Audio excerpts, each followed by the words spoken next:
Right? Yeah, absolutely. Because he tasks him with going to find some young boy. Yes, pretty much. Another master, because he can't teach him anymore. He's already done. He said, "I've taught you enough." Master so you some need to young boy. Some young boy. So then he starts his look. That's brother of some cream of some young guy. Cream of some young guy. So he takes that walk and he's walking. He goes to Chinatown, I guess, and then he ends up in a movie theater. There's no lead up into that. It's just like he's walking and then he's in the fucking theater, sitting on the front row, eating popcorn with chopsticks. Eating popcorn with chopsticks.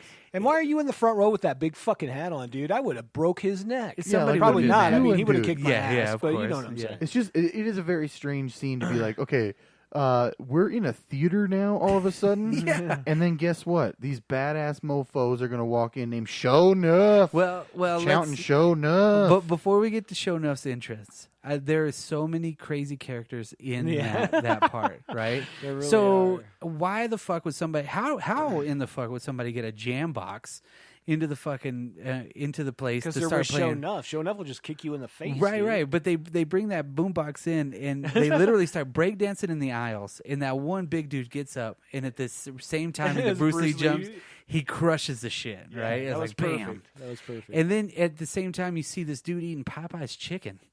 What the fuck is that? Some white dude was eating Popeye's chicken. And how did he get in that? The girlfriend's like, "Don't mess up his face. Don't mess up his face." Oh yeah, but see, that's another one of those weird characters that are in there because whenever Sho'nuff comes in, now where Sho'nuff is there, and they like stop, and then the announcer stops everything. Doesn't the announcer say something too?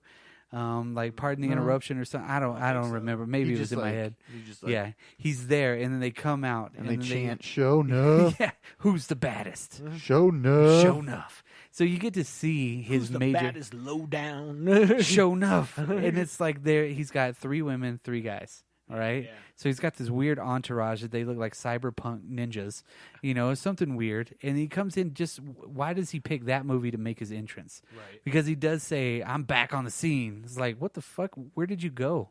Where have you been? Did anybody know you even existed? Well, yeah, he's the Shogun of Harlem. Yeah, he must have went somewhere to like do a mission or something. And then the little kid's like, Leroy Green. He's like, what? And they actually grab that kid and they're holding him. I know, and like passed him around. Yeah, they're gonna beat up this little fucking kid. What the fuck is that? I don't think Sho'nuff would have gave a fuck. No, I don't think so. Like, I just crushed your head, little kid. I'm gonna smash you with my Converse, bitch.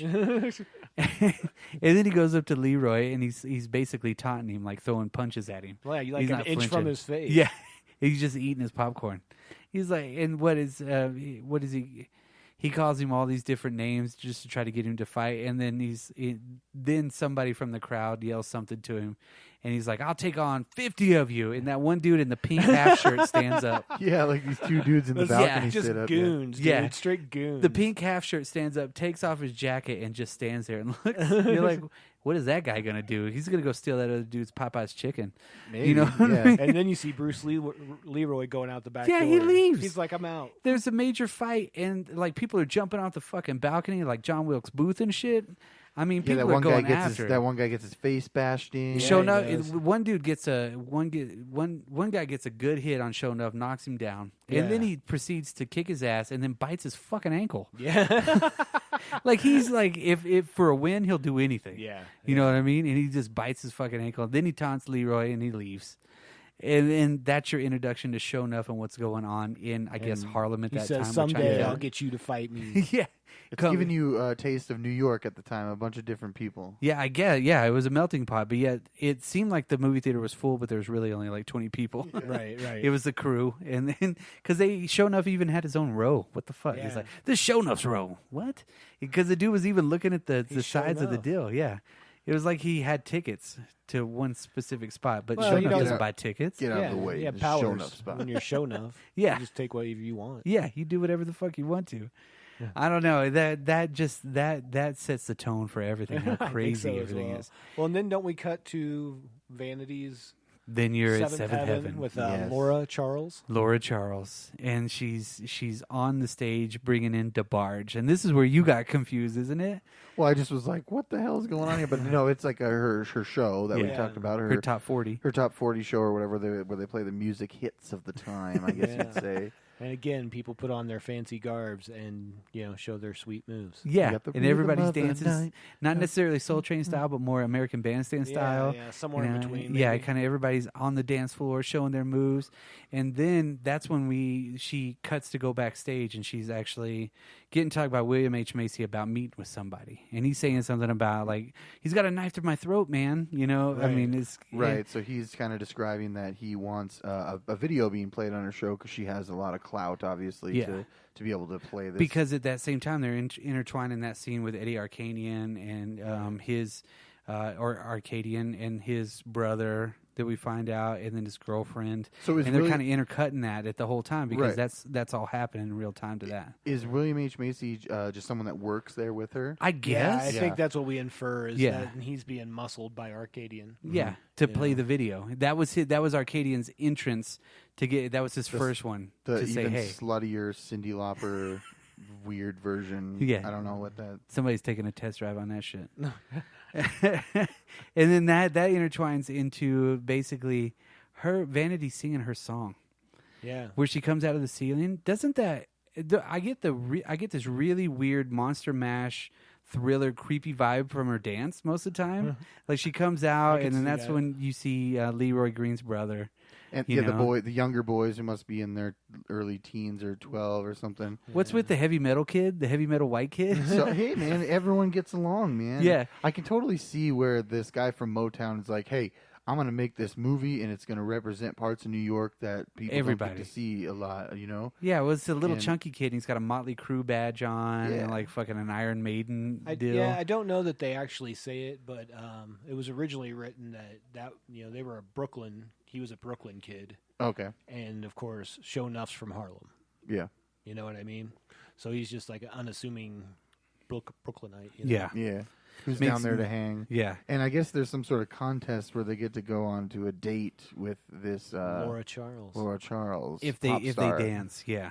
If they it's a dance contest, right? Of course to it win is. a date. Of course it is. Yeah. Basically, And- like I was saying earlier, this kid is young and horny, wants to bang Vanity. he's like 13. Real hard. He's Real probably hard. 13. I'll Yeah. buy that. 13, Yeah. 14 maybe. and she's like 22. yeah. It's like Yeah. this is where the Truth. weird tone comes in for me because it is very 80s, and I know 80s movies can have all sorts of weird tones, but it's like later, and I'm jumping ahead a little bit, but he gets angry at his brother because their relationship progresses, and we'll kind of swing back to that. But it's like, dude, did you really think she was gonna like go on a Yeah. date with you? Apparently Yeah. he did. yes. Yeah, apparently Yeah. he did. He was yes. like, "That's my girl." And it takes all kinds. Yeah. I Yeah. guess it's not, yeah, I get it. So then she does her song, and then as she's leaving, she gets mugged, right? That's where we're at. Yeah. They have like the worst security at her own show. Yeah, if she's like a Like- big pop star, she doesn't have the best security in the world. She has no security. It's like a limo fucking driver. Right. She gets in the limo and they literally go maybe half a block and they go pick up some other thugs.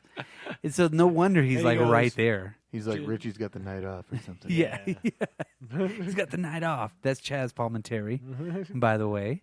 And then then he picks up like 4 white dudes and she tries to escape, and then that's where And she she's bites about, him, right? Well, Doesn't she's she bite about one of to them? she's about to get punched or slapped or something like that. That's the and then crux, he catches the fist, and he's like, "I wouldn't do that if I were you." I don't think that's a good idea. Or Yeah. something. I don't Yeah, think yeah. she likes this, guys. Yeah. So yeah, that's where Leroy Green He comes kicks in. the shit out of everybody. Yeah, he just kicks a knife out of a guy's hand. Yeah, he even kicks one dude at one point, and the dude like bites his own hand. He's like, I'll get you." Yeah, I saw that. Oh, come on. There's definitely enough overacting in this. Yeah, It's yeah. okay. And he literally just wipes the floor with him until they all hop in the limo and they take the fuck off. And I love later on in the Yeah. scene when we're with Eddie Arcadium again. They're like, "Yeah, it was 8." It was like 4 black dudes with, They with, even 2x4s. with bats and 2x4s, and they look at the one black guy that's with them. He's They're like, like, "Yeah, yeah. They had chains and shit. Yeah. Chains and shit. Chains, That was it. yeah, had big chains. What? It is funny. It's So like they that's just how, made it up. Yeah. That's how That's your Tiny introduction because and Vanity meet? Vanity sees Timac or Laura sees Bruce Leroy. Bruce Leroy. Let's just call him Bruce Leroy from now on.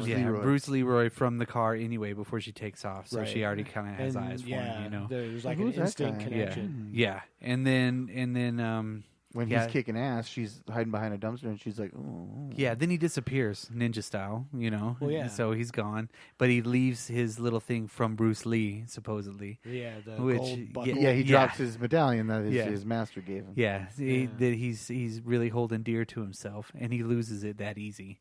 He must not have any pockets or some shit. I mean, he did fight like 4 people. I know. It would fall out. All of her shit fell out of her purse, and he had to disappear like the ninja. Yeah, then he's gone. Yes. Right. So that brings us to what's the next scene that they have? What's after that? Is that whenever he's training on the roof the next day? Because he comes back to look for that thing. Yeah. And then he goes off. So then, I would say. Yeah, then they go to Eddie Arcadia and they talk about, how they kind of introduce how she wants to play a little bit of the video and introduce them characters a little bit. And. Well, because they go back and they tell him. Kidnap. Yeah. Okay, yeah. And then, I mean, they show... He's on the roof meditating, and they kind of introduce him to his family. Yeah, and then his brother's a dick to him like the whole fucking time. Dick, yeah, man. He's like, my brother's dumb. Learning the ways of the Force or some shit on the roof. You're dumb. Man. He's like, I'm going to get laid. Yeah. He doesn't even like girls, man. You know, and that's... Well, the reason you I'm wouldn't bringing even this... know what to do with it. Yeah. He's like, you wouldn't even know what to do. It's like, dude, what are you talking about? It's just... It's he's crazy. Such a dick. Well, yeah, and the reason I brought it up is to him, and even he's a dick to his dad. And he's like, "Watch yourself, boy." Yeah, boy. Because he owns a pizza place, and he sings he's like, "Yeah, pizza on your pizza," and direct your pizzas to your pizzas. Yeah, and the kid's kind of mocking him, and he's like, "Watch it, boy." So he's got a little sister. He's got his brother, sister, which is Rudy.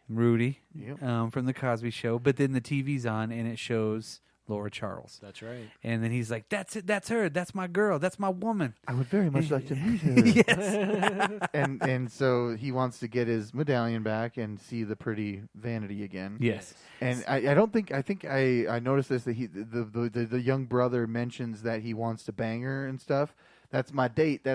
Before he comes back in through the window from the roof. No. He doesn't? Well, because I don't think Bruce Leroy knows that he has a crush on this woman. No, well, I mean, it's painfully obvious anyway. Well, but still, I'm just trying to point out there is a little bit of a continuity there. Yeah.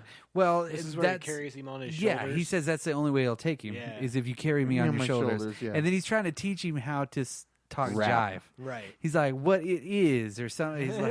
He's like, he's saying that stuff, and he's like, "All right, enough," and he puts him down.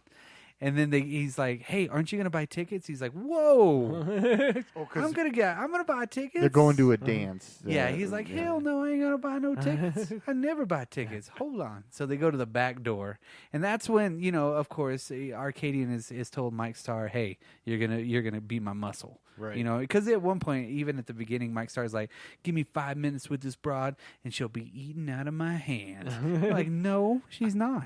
My favorite Not part at is all. when he's walking away and he's like, "Maybe if you would have put this much effort into boxing yeah, like I career, was I'd saying just earlier, made yeah. it to Vegas, just like you said." He looks all sad. He's like, because he's resting on all these other people's laurels, right? Just in a weird way, and he looks all wimpy and shit like that, right? But yeah, how easily was she tricked? Here, come out this door into this van. Well, yeah, they go to this dance to see the Laura Charles chick, and they're going to Laura sneak in the back. But as they're going to sneak in the back, the video production company truck pulls up with Mike Starr in it, the muscle, like you said, and they just kind of walk into a back door that this kid could have easily walked in, but he went to the one before it and he couldn't get in.